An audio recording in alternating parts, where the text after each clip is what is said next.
Romanos capítulo 1.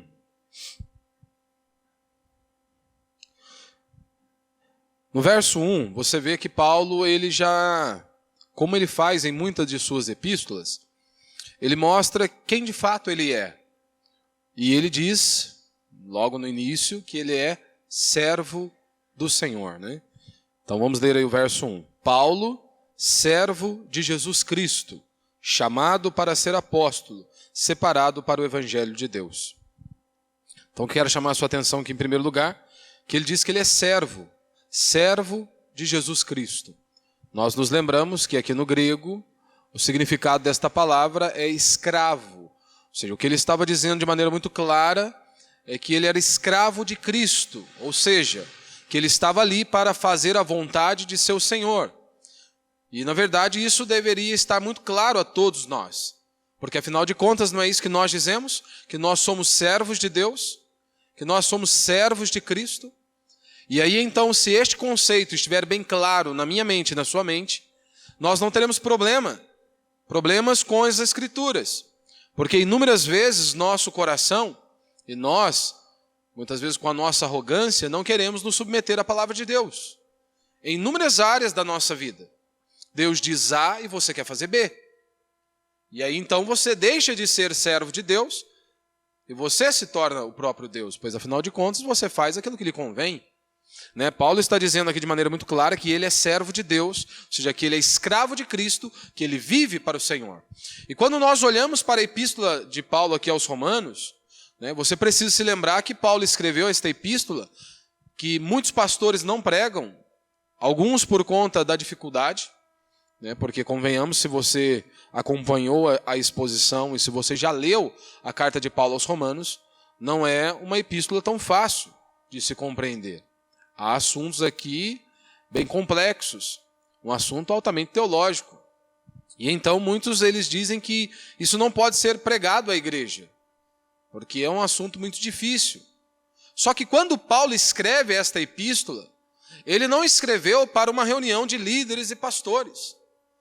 Paulo ele escreve esta carta para orientar a igreja do Senhor, ou seja, aos nossos irmãos. Então é claro que esta epístola, ela deve sim ser pregada em um culto público, por exemplo, como esse. Porque é a igreja do Senhor. E assim como Paulo endereçou à igreja e não aos pastores, então deve ser também alimento a todos nós hoje. E aí nós olhamos aqui, vemos que há algumas divisões. Como por exemplo, o meu primeiro ponto aí, todos são pecadores. Nós vemos esta primeira divisão do capítulo 1 até o capítulo 3, no verso 20. Paulo trata justamente deste problema. Paulo mostra que todos pecaram e destituídos estão da glória de Deus. E eu quero chamar a sua atenção aqui, principalmente, para a pregação do Evangelho. Paulo ele começa no verso 18 do capítulo 1, pregando o Evangelho. E para pregar o Evangelho, Paulo faz algo completamente diferente dos líderes religiosos de nossos dias, principalmente das igrejas moderninhas de nossos dias, aonde eles vão para o semáforo, abrem um cartaz com uma frase dizendo Jesus te ama, ou Deus tem um propósito em sua vida, e por aí vai. Pastor, mas você não crê que Jesus nos ama e que Ele tem um propósito em nossas vidas? Sim, eu creio que Ele nos ama, eu creio que Ele tem um propósito, mas o Evangelho não é isso. Isso não é um anúncio do Evangelho. E só pode haver conversão com o anúncio do Evangelho, com a pregação do Evangelho, com a exposição da lei de Deus. Somente após nós enxergarmos a nossa podridão e miséria, aí então, nós vamos ver que nós precisamos de um Salvador. Agora, se eu, ao olhar para a minha vida, não vejo que estou quebrando nenhuma lei, que eu não estou transgredindo nada, por que arrepender? Então, quando um pecador, ele ouve Jesus te ama, para ele tanto faz como tanto fez. Está ótimo. Se ele der ouvidos, ele vai continuar em seus pecados. Agora, se ele for confrontado, porque a mensagem do Evangelho é uma mensagem de confronto, tanto que no verso 18, Paulo não diz Jesus te ama, ou ele não diz Deus tem um propósito na vida de vocês. Não, ele vai falar no verso 17 que o justo é salvo pela fé. E aí no verso 18, ele vai anunciar o Evangelho. E ele começa a pregar o Evangelho dizendo o seguinte: A ira de Deus se revela do céu contra toda impiedade e perversão dos homens, que detêm a verdade pela injustiça. A ira de Deus se revela do céu contra toda impiedade e perversão dos homens, que detêm a verdade pela injustiça. Ou seja, eles sufocam a verdade porque eles amam a injustiça. Veja a grande diferença da pregação do Evangelho, uma pregação genuína. Paulo está dizendo, a ira de Deus se revela do céu.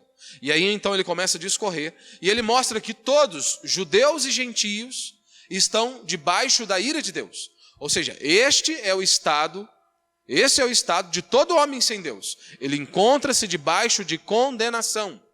Ele mostra a situação da raça humana, tanto judeu como gentio. Por que frisar tanto judeu quanto gentio? Porque o judeu, eles achavam que pelo simples fato de serem um povo escolhido por Deus, então eles não tinham que fazer mais nada, ou seja, que eles não tinham pecado, afinal de contas Deus nos escolheu, Deus nos separou, nós temos as bênçãos, nós temos as promessas, então nós somos o povo de Deus. E aí Paulo os confronta, Paulo mostra que todos eles, judeus e gentios, se encontram exatamente debaixo da ira de Deus. Se não houver arrependimento, encontram-se debaixo da ira de Deus. E Paulo vai dizer isso de maneira muito enfática, essa primeira divisão, do capítulo 1 até o verso 20 do capítulo 3, Paulo mostra que todos pecaram e destituídos estão da glória do Senhor. E ele deixa isso de maneira muito clara para que não houvesse uma dúvida. Tanto que ele vai dizer isso no verso 10 do capítulo 3, dizendo o seguinte: como está escrito, não há um justo, nenhum sequer. Não há quem entenda, não há quem busque a Deus. Todos se desviaram, juntos se tornaram inúteis. Não há quem faça o bem, nenhum sequer. Por que ele frisa, Não há ninguém que faça o bem, nenhum sequer. No verso 10 ele diz, não há nenhum justo, nenhum sequer. Porque muitas vezes nós dizemos o seguinte, olha, você marca um evento, uma festa, e diz, todo mundo vai à festa. Quando você diz isso, você quer expressar que todas as pessoas do mundo inteiro comparecerão àquele lugar? Claro que não. Você quer dizer que uma grande parte estará presente naquele evento. Ou seja, um recurso da linguagem. Paulo, para que não pudesse existir essa possibilidade da pessoa dizer, olha, quando ele anuncia, todos pecaram, não há um justo. As pessoas poderiam dizer, mas será se isso estende a toda a raça humana? Para que não houvesse dúvida, ele diz, não há um justo, nenhum sequer. Ou seja, nenhum. Não sobrou um. Não há quem faça o bem, nenhum sequer. Ou seja, mostrando a real situação de todo homem sem Deus. Todo homem que está distante do Senhor, ele encontra-se debaixo de condenação. Seja judeu ou seja gentio. A queda nos influenciou por completo. Todos foram afetados com a queda de Adão. E aí então, meu segundo ponto, e também a nossa segunda divisão, ele vai começar agora a tratar da justificação pela fé. Já que ele mostrou que todos são depravados, corrompidos, da planta dos pés ao alto da cabeça, que todos encontram-se debaixo de condenação, Paulo então mostra agora o caminho pelo qual o homem pode ser declarado justo perante o tribunal de Deus. Ou seja, para que o homem possa herdar a vida eterna ou céu. Diferente do conceito do catolicismo, que você é uma boa pessoa, desde que você não mate, não roube, não se prostitua. E assim, as falsas religiões trabalham com essa perspectiva. Eu sou merecedor, eu mereço o céu. A Bíblia diz o contrário, que nenhum de nós merecíamos. O que nós merecíamos é a morte e o inferno. E agora do verso 21 do capítulo 3 até o capítulo 5, Paulo vai mostrar e tratar da justificação pela fé. O meio pelo qual o homem pode ser declarado livre ou justo perante o tribunal de Deus, que é somente pela obra e pelos feitos de Cristo na cruz do Calvário. E para isso, Paulo vai citar dois grandes nomes do Antigo Testamento. Pois afinal de contas, o judeu achava que eles eram salvos por seus méritos, por seus feitos, por suas obras. Tanto que Paulo vai citar Abraão. O Abraão é conhecido como o pai da fé. E Paulo então vai mostrar aos seus leitores o seguinte: Abraão, que vocês tanto conhecem, que vocês tanto falam, Ele não foi salvo por obras. Ele não foi salvo por méritos. Paulo então remete a Gênesis, aonde vai dizer que Abraão creu em Deus e isso lhe foi imputado como justiça. Ou seja, então ele foi salvo porque ele creu, porque ele confiou. Paulo cita também o exemplo de Davi, um outro grande nome do Antigo Testamento, que todos eles conheciam, e Paulo vai mostrar exatamente isso. Tanto Abraão quanto Davi foi justificado pela fé e não por obras. E por que não podemos ser justificados por obras? Porque o padrão estabelecido por Deus, para que o homem possa ser declarado justo, por suas obras, por seus méritos, é um padrão muito alto. E o padrão todos nós já conhecemos. Se queremos herdar a vida eterna com base em nossos méritos, nós não poderíamos pecar uma vez na vida. E mesmo assim, já estaríamos condenados porque nascemos em pecado. Não é isso que Davi diz? Em pecado me concebeu minha mãe. Ou seja, nós carregamos a semente do pecado. Então, se houvesse essa possibilidade, você não poderia pecar uma vez na sua vida. Porque Tiago vai dizer, se você transgride em um, você está declarado culpado. Ou seja, condenado. E é exatamente isso que ele vai mostrar. Aí no capítulo 5, no verso 1, ainda tratando da justificação pela fé, Paulo vai dizer o seguinte, olha, portanto, justificados pela fé, temos paz com Deus.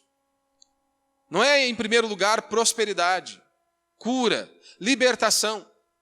Em primeiro lugar, ele diz, nós temos paz com Deus. Em outro momento, ele vai dizer que nós éramos inimigos de Deus. Inimigos. Agora fomos reconciliados por meio da obra de Cristo Jesus na cruz do Calvário. E ele diz, portanto, justificados pela fé, temos paz com Deus por meio de nosso Senhor Jesus Cristo. Ou seja, o homem estava em inimizade com Deus. Agora, por conta dos feitos e da obra de Cristo, nós fomos reconciliados, temos paz com Deus. E se você nasceu de novo, passará a eternidade com o Senhor. E se não nasceu de novo, passará uma eternidade debaixo de condenação, ou de sofrimento eterno, como diz as Escrituras. E ainda no capítulo 5, Paulo ele traz a análise, dizendo, olha, que nós temos dois representantes. Antes nós éramos representados por Adão, agora nós somos representados por Cristo, nós estamos em Cristo, uma expressão muito utilizada pelo apóstolo Paulo. Se antes nosso representante era Adão, e por conta dele ser o nosso representante, toda a desgraça, por conta do pecado dele, todos nós pagamos o preço. Agora Paulo vai dizer, agora em Cristo, seremos muito mais abençoados. Seremos muito mais abençoados por conta da vida de Cristo Jesus, da sua obra e da sua pessoa. E aí no capítulo 6, se você se lembra, Paulo começa a tratar agora do pecado, que nós somos livres do pecado. E ele deixou isso de maneira muito clara, né? Ele falando do poder de Deus sobre nós, dizendo que um cristão genuíno, aquele que nasceu de novo, que o Espírito Santo habita nele, dentro dele, ele não é escravo do pecado, ou seja, que ele pode e deve andar em novidade de vida. Que ele pode e deve andar em novidade de vida. E isso é muito importante, porque algumas pessoas eles se escoram no capítulo 7 de Romanos com uma justificativa, muitas das vezes, esfarrapada para continuar em seus pecados. Porque se você se lembra, no capítulo 7, que muitos encontram dificuldade ali, qual homem Paulo está falando, né? Paulo está dizendo que o bem que ele quer fazer, isso ele não consegue, mas o mal que ele não quer, isso ele faz. E aí então muitos crentes ancoram nesta passagem para dizer o seguinte, se o apóstolo Paulo, que é o apóstolo Paulo, está dizendo que o bem que ele quer fazer ele não consegue, mas o mal que ele não quer, isso ele faz, quando dirá eu. Ou seja, citam o apóstolo Paulo como uma muleta para continuarem em seus pecados. Mas será se isso está correto? Será? Será se podemos usar o capítulo 7 como uma desculpa esfarrapada para continuarmos em nossos pecados? Claro que não. Será se o apóstolo Paulo havia esquecido o que ele disse no capítulo 6? Porque no capítulo 6, no verso 6, ele diz o seguinte, sabendo isto, a nossa velha natureza humana foi crucificada com ele, para que o corpo para que o corpo sujeito ao pecado fosse destruído, a fim de não servirmos mais ao pecado. Então veja, capítulo 6, verso 6. Pois sabemos isto, a nossa velha natureza humana foi crucificada com ele, para que o corpo sujeito ao pecado fosse destruído, a fim de não servirmos mais ao pecado. Ou seja, o que ele está dizendo é, nós nascemos de novo. Nós somos livres do pecado. O poder de Deus agindo em nós. Não é isso que a Escritura vai dizer, Paulo vai dizer, que não há tentação senão humana. Junto com ela, Deus nos dá o escape. Então aquela desculpinha, eu não aguentei, você tem que mudar. Eu pequei porque eu quis pecar. Pequei porque eu quis. Segui esse caminho porque eu quis. Porque nós não somos, se você nasceu de novo, você não é escravo do pecado. E por que isso é tão importante? Porque isso tem que estar bem claro dentro de nós para que a sua posição, a sua postura com relação à vida, com relação ao pecado, possa mudar. Muitos vivem escravizados pelo pecado justamente porque isso não está claro, seja em sua mente ou em seu coração. Aquela velha ilustração que eu contei quando eu falei sobre esse assunto. Você se lembra? O cara joga lá na Mega Sena da virada, esperando, saiu o resultado. O cara ganhou milhões e milhões. O que esse cara faz? Se ele não infartar no momento, o que ele faz? Aí, se ele beber uma então, daí que o negócio vai azedar a marmita ali. Mas, via de regra, né, pode ser que ele faça o quê? Começa a prometer para um, que vai dar dinheiro para outro, que vai comprar casa, e vai comprar carro, e vai fazer não sei o quê. Veja, o dinheiro nem chegou à mão dele. Mas ele sabe que está rico, que está milionário. E por conta de saber da sua condição, a sua atitude muda. Se antes estava quebrado, mas agora eu sei que eu ganhei na Mega Sena, que tal dia o dinheiro vai estar na conta, a atitude dele é diferente. É o mesmo que nós também precisamos. Saber que não somos mais escravos do pecado, que podemos e devemos andar em novidade de vida. Então, de qual pessoa o apóstolo Paulo está falando no capítulo 7? É impossível que ele esteja falando de um crente. Porque no capítulo 6 ele diz que nós somos livres do pecado. Agora ele vai dizer que o bem que ele quer fazer ele não consegue. Será então que é do crente? É impossível que seja de um crente. Mas será então se ele está falando de um ímpio? É impossível também que ele esteja falando de um ímpio? Porque o ímpio não quer fazer a vontade de Deus. Então só nos resta um caminho, só nos resta uma saída. Provavelmente o que ele esteja descrevendo é justamente um homem em um processo de conversão. Aquele que teve os seus olhos abertos e o seu coração quebrantado, aonde o Espírito Santo quebrantou o coração e abriu os olhos. Quando ele é confrontado pela lei do Senhor, pela palavra do Senhor, e então, pela graça de Deus, enxerga a sua miséria, a sua podridão e o seu pecado. Só nos resta a fala que o apóstolo Paulo nos menciona. Miserável homem que sou, desventurado homem que sou. Porque é exatamente isso que aconteceu comigo e com você. Se você nasceu de novo, houve um dia que essas verdades estiveram bem claras diante dos seus olhos e bem clara também dentro do seu coração.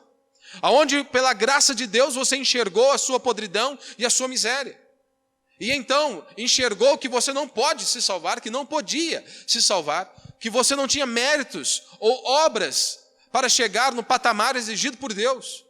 E então bate o desespero. O que fazer? O que fazer? Somente somos salvos pela obra, pela pessoa de Cristo. E não é Jesus mais Maria, não é Jesus mais Buda, não é Jesus mais Alá, não é Jesus mais a sua contribuição financeira, não é Jesus mais as suas boas obras. Somos salvos única e exclusivamente pelos feitos e pela obra e pela pessoa de Cristo na cruz do Calvário. Ou seja, só somos salvos por meio de Cristo Jesus. E o caminho de volta para casa é sempre o mesmo: arrependimento e fé. Arrependimento e fé em Cristo Jesus.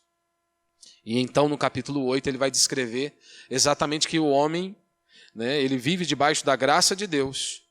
E ele diz que não há mais nenhuma condenação para aqueles que estão em Cristo. Ou seja, se nós estamos em Cristo, não há nenhuma condenação. Se você nasceu de novo, o Espírito Santo habita em você, não há mais condenação. E ele vai dizer que nada poderá nos separar do amor de Deus. E ele coloca ali uma série de coisas, aonde ele vai dizer, olha, inúmeros sofrimentos, inúmeras angústias, inúmeras aflições. E ele vai dizer, nada poderá nos separar do amor de Deus. E o interessante é que ele vai dizer o seguinte, que em meio a essas lutas, em meio a esses sofrimentos, angústias e aflições, somos mais que vencedores. Em meio a essas coisas. Mesmo em meio a tantas angústias, aflições e sofrimentos. E isso é tão importante. É tão importante nós sabermos, né, que em meio a estas coisas somos mais que vencedores. Saber que todas as coisas cooperam para o bem daqueles que amam a Deus. Isso é muito importante para nós. Porque hoje muitos cristãos estão vivendo como ímpios. Eles estabeleceram um critério, né, que vai definir se a bênção de Deus está sobre eles ou não. E o critério, o parâmetro que os cristãos têm usado é a bênção financeira. Esse é o critério que muitos crentes têm usado. A grande evidência que Deus me ama, que Ele está me abençoando, é porque eu possuo coisas. É porque a minha conta bancária está recheada.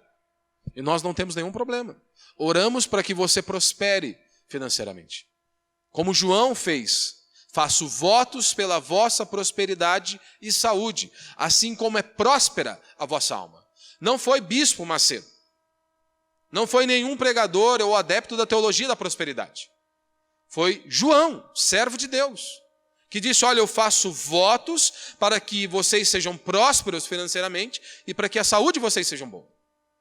Então não há nenhum problema com a riqueza, não há nenhum problema com você ser abençoado financeiramente, não há nenhum problema você buscar um emprego melhor, um salário melhor, uma casa melhor ou um carro melhor. O problema é quando isso se torna o seu projeto de vida. E infelizmente muitos crentes têm trabalhado com essa linha de raciocínio. Eles têm colocado isso com uma grande evidência, com um grande sinal. A Escritura vai dizer que os ímpios são assim. Os ímpios é que trabalham com essa perspectiva. São os ímpios.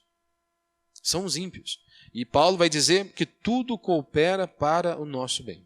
E aí então nós chegamos nessa última divisão, que aborda do capítulo 9 até o capítulo 11, aonde Paulo ele vai tratar justamente da eleição, ou seja, da doutrina da soberania de Deus, da predestinação. E o interessante disso tudo, que quando nós olhamos e meditamos nesses capítulos, né, como nós já abordamos, Paulo ele vai mostrar no capítulo 9 um coração extremamente quebrantado diante de Deus. Por que é tão importante falar sobre isso? Porque hoje muitos reformados eles vão justificar a sua... Como que eu posso chamar? Eles vão justificar aí os seus fracassos e igrejas morrendo, ancorados aí na doutrina da eleição ou da soberania de Deus. Só que, e outros, né, que também se intitulam reformados, começam a debater doutrinas da graça com o intuito apenas de mostrar que eles são superiores a outros. Ou seja, que eles foram iluminados e que o resto é uma vergonha. Só que Paulo, o apóstolo Paulo, que está aqui anunciando a doutrina da eleição, da predestinação, falando também da soberania de Deus e da responsabilidade humana. Paulo está com um coração contrito e quebrantado diante de Deus, ou seja, orando por essas pessoas, orando por aqueles judeus que na verdade queriam destruí-lo, queriam matá-lo. Aí então, isso já nos leva a uma reflexão. Se nós temos orado, porque muitos reformados sabem tudo sobre oração, mas não oram. E ainda querem ser espirituais dizendo que Deus sabe todas as coisas. Pastor, mas Deus não sabe todas as coisas? Sim, Ele sabe todas as coisas. E por isso, Ele disse que nós não deveríamos orar? Pelo contrário, Jesus orou, todos oraram, os apóstolos oraram. E Ele nos ensinou a orar, nos incentivou a orar e garantiu responder a nossa oração. Então aqui já é um ponto. Paulo, sabendo da sua situação, sabendo o que os judeus pensavam sobre ele, mesmo assim ele está ali com o coração contrito e quebrantado diante de Deus. E aqui um alerta a mim e a você. Quantas das vezes você deixa de orar por parentes? Talvez você já até arriscou, né? Hoje não tem agenda, né? Alguns ainda usam agenda. Mas na maioria das vezes você marca no celular. Aí o fulano te chateou, te tratou mal, o que você faz? Vou riscar o nome dele aqui. Não vou orar mais. Fica bravo com o pai, com a mãe, com os tios, com os parentes. Ah, não, me maltratou, me desprezou, virou a cara, fez biquinho. Não vou orar mais. Será que esse é o caminho? Aí eu fico pensando, se você não tem a disposição de orar pela sua família, você vai orar pela sua cidade? Você vai orar pelos seus amigos do trabalho? Se não há disposição de derramar uma lágrima por nossos familiares, haverá disposição e lágrimas sendo derramadas pela nossa cidade? Muito difícil. Paulo poderia ter inúmeros argumentos ou motivos para não orar, naturalmente falando. O povo queria matá-lo. Será que tem alguém querendo te matar? E mesmo que tiver, mesmo que tenha alguém querendo te matar, aqui Paulo está vivendo em dias assim, e mesmo assim está prostrado diante de Deus, orando ao Senhor, clamando ao Senhor, para que Deus pudesse abrir aqueles olhos, para que Deus pudesse quebrantar aqueles corações. É exatamente isso que ele está fazendo. Então, no capítulo 9, 10 e 11, que vai formar uma sessão, Paulo ele vai tratar justamente da situação atual dos judeus naqueles dias, como eles se portavam com Jesus Cristo, quem era Jesus Cristo a eles, qual era a situação deles naquele exato momento. E aí no capítulo 10, Paulo também mais uma vez ora a Deus, coloca-se diante de Deus, e então confronta os judeus por conta desta rejeição a Cristo. E aí no capítulo 11, Paulo ainda falando e tratando da situação dos judeus, do povo de Israel, Paulo agora vai falar não apenas do presente, ou em seus dias, mas Paulo vai tratar acerca do futuro daquele povo. É exatamente isso que ele vai tratar no capítulo 11. Então, é claro que o capítulo 11 ele é um capítulo maravilhoso, né? Assim como o capítulo 8, e normalmente nós tendemos a dizer isso quando meditamos em um livro ou meditamos em um capítulo da Bíblia. Então, muitas das vezes nós dizemos isso. Mas, quando dizemos que ele é um capítulo maravilhoso, não queremos dizer que não haverá dificuldades. Eu creio que em alguns aspectos seja até mais difícil do que o capítulo 9 e do que o capítulo 10. Talvez exija mais de nós e muito mais de nós nos dobrarmos diante de Deus e clamarmos ao Senhor. Então há sim uma grande dificuldade que nós iremos deparar aí no capítulo 11. Mas antes de nós meditarmos no capítulo 11, a primeira coisa que nós temos que nos atentar é com qual motivação nós iremos para o capítulo 11. Com qual motivação ou com qual espírito nós iremos nos dobrar diante deste capítulo. Porque todas as vezes que nós nos dobramos diante das Escrituras, nós devemos fazer isso com reverência, nós devemos fazer isso com humildade. É claro que nós devemos estar diante de Deus, né, diante das Escrituras, todas as vezes com reverência e humildade. Todas as vezes deveríamos fazer isso. Mas é bom salientar e reforçar, né, que sempre devemos fazer isso com reverência e humildade. Porque, meu irmão, muitas pessoas vão para a Escritura como se eles estivessem entrando em um laboratório, onde eles vão dissecar um sapo. Então, muitos reformados são assim.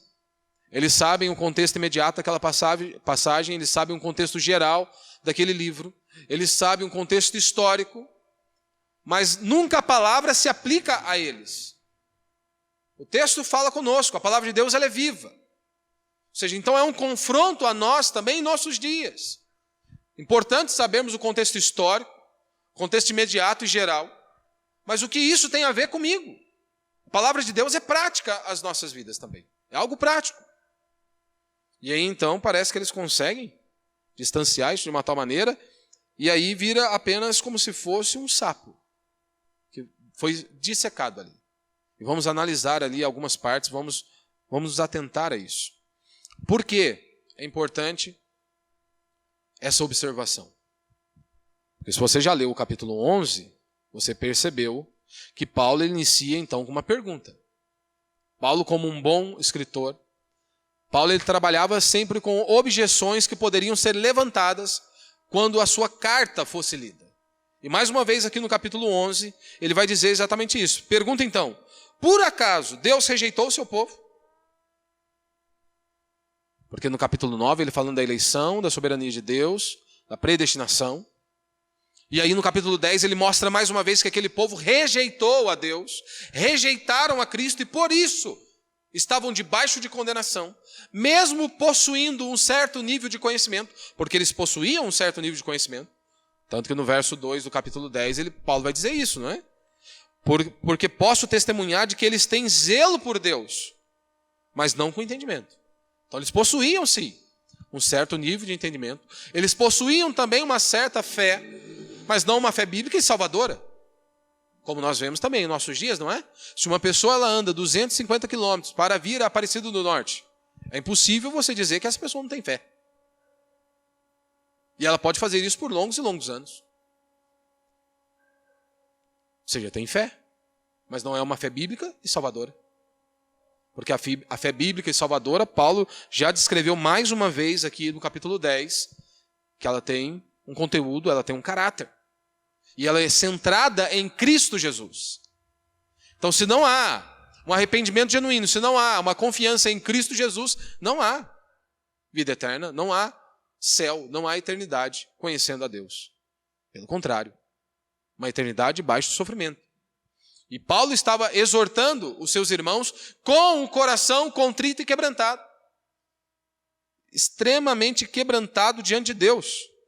Ou seja, olha, ele diz no verso 1, o desejo do meu coração e a minha súplica a Deus em favor de Israel é que ele seja salvo.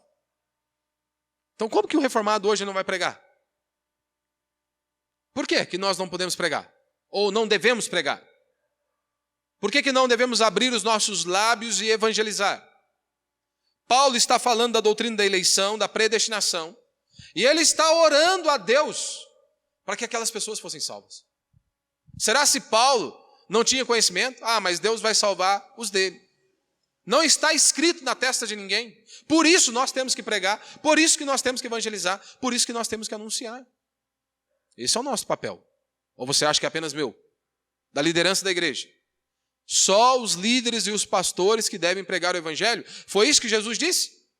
Ou todos nós que somos discípulos dele devemos pregar o evangelho? O que eu vejo nas escrituras é que todos os seus discípulos devem anunciar o evangelho.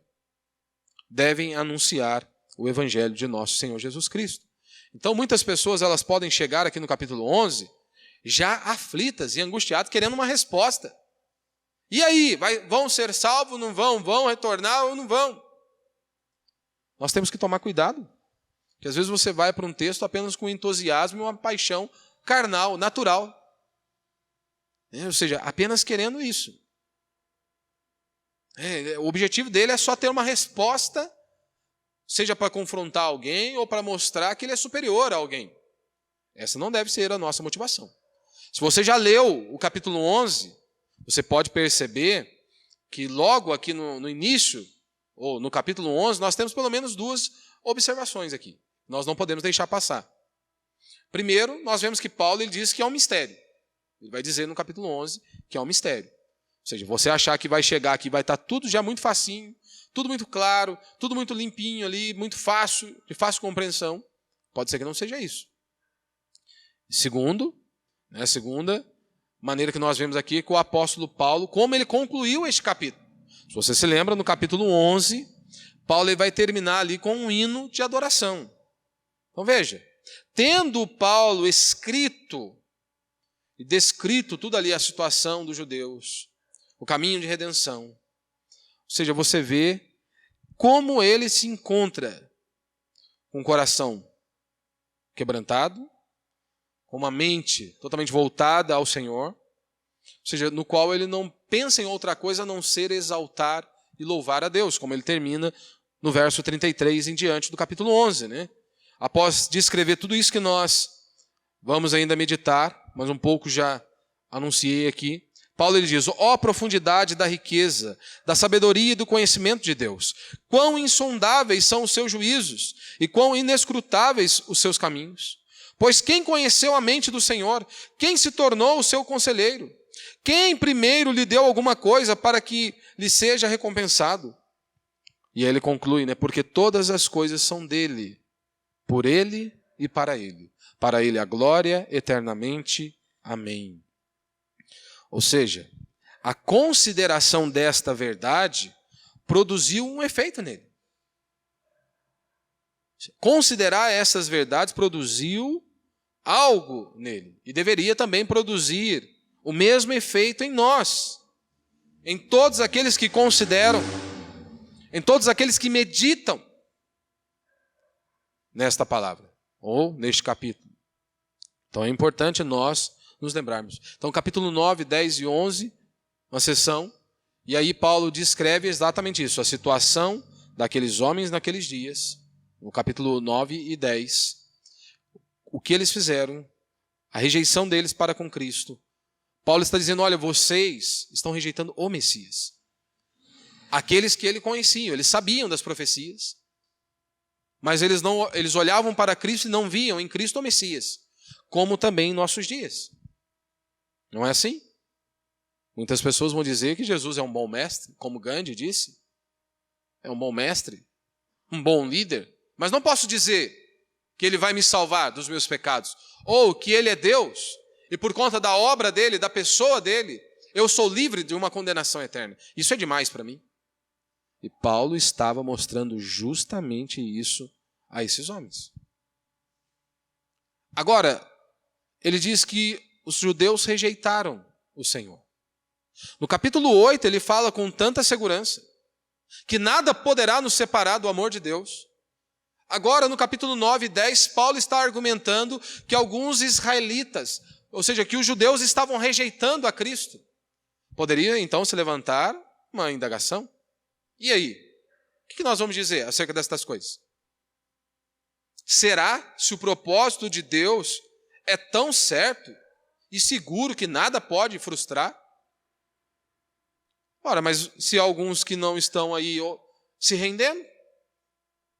Se há alguns que não estão prostrados diante do Senhor? Ou seja, isso requer uma pergunta.